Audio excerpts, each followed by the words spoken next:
So, what do you reckon, Marab, Sean O'Malley? Tim Welch came out and said he's going to knock him out. Yeah.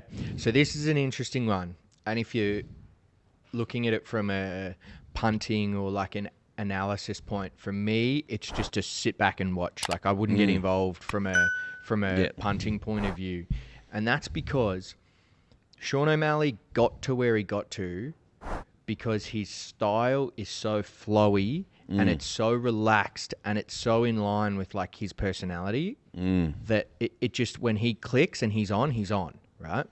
And now he's no social media, no gaming, no all of the things that we've come to know about him, and he's locked in and he's training harder and stuff. And often it definitely goes one of two ways. It goes one way and you go, maybe we never got to the bottom of the real Sean O'Malley and we're going to see the absolute best athletic version of him. I'm more inclined to think that it goes the other way, and now you've changed what you were doing that got you to the top. You're putting more pressure on yourself and you're going away from what brought you to the top, right? And obviously you have to make changes when you've been beaten. You can't just do the same shit you've always done. But if you're a free, flowy, like fun fight style, and then you've put all this extra, I'm not doing this, I'm not doing that, I'm not doing that, and you lock yourself in and do like a Dagestan style training camp, it might work. It might backfire on you, and you might find that it isn't, the ideal preparation for you. Did I see him sparring with Izzy the other day? Yeah. That was awesome. Yeah, really cool. I love seeing stuff like that. Fighters, Izzy's everywhere. It's great. Together. Gaslam versus Pfeiffer. This one is an interesting one. Again, this could be a complete changing of the guard. If Calvin can't put up a competitive fight, he is, probably on the way out. Yeah. We forget how talented Calvin Gastelum is. Yeah. I think when people look back at the people who have had the most ability and I don't know for a fact, but I've heard he just doesn't train hard. Well, oh really? Yeah, and he's missed weight so many times, and obviously the weight is just such an indicator of like your ability. If you can't control that stuff consistent, like everyone has problems. I'm never going to bash anyone for having one bad episode or whatever. Yeah. But if you just consistently just can't make weight, you're making mistakes. But it's also like that's your livelihood, and you give up your purse. It's only 10% or 20%. Is it? I thought sometimes they just lose it, don't they? No. Well, your winnings, is that right? It's all written in what you do and what you don't. Oh, right, okay. But it's more so that just like mentally, if you lose that battle, like what else are you going to do? But Joe Pfeiffer hits hard. Calvin hits hard though. I personally would be with Calvin. I just think on ability, he's so good, and he's at middleweight, and he's had his best performances at middleweight. Like Bautista versus Patchy Mix. This is an interesting one. I ran into Patchy a couple of times. He's good dude, quite tall. Yeah, he's nice enough. I think he's coming over from Bellator. You're always going to have this chip on your shoulder of like you're coming from the B leagues, right? Yeah, you're 18-1, but you're 18-1 in the B leagues. How are you going to go here? And then he's got Batista, who's I think 18-2 or something similar.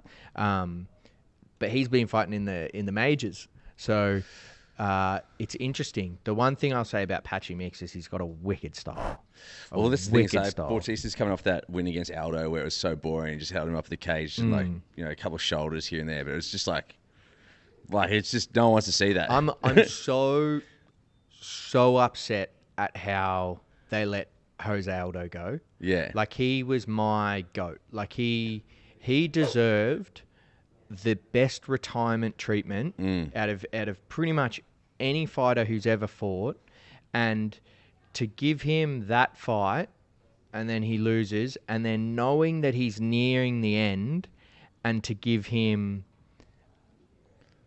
Zahabi, who's Canadian, in Canada, he should have fought another legend like a Dominic Cruz, or he should have fought another 35 plus, 15 plus fight veteran in Rio for his last fight. He should have been afforded that, and he wasn't, and I think that's a massive missed opportunity. Holland versus Luque is actually, I just can't get around Vincent Luque.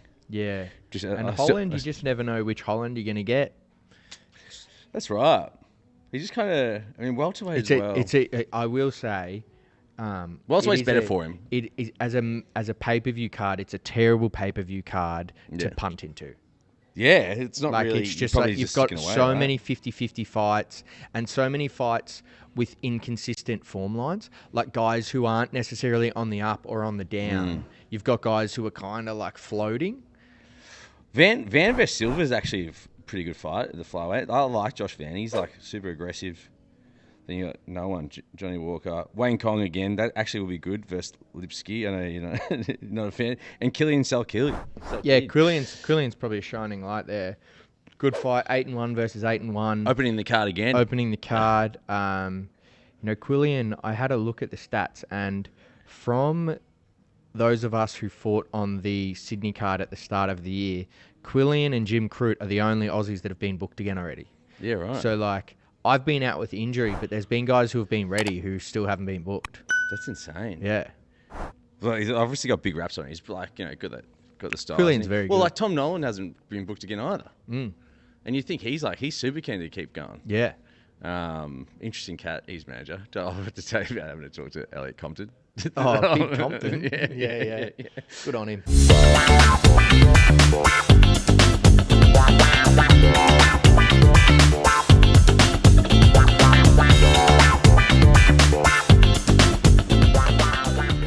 You win some, you lose more. For free and confidential support, call the number on the screen or visit the website.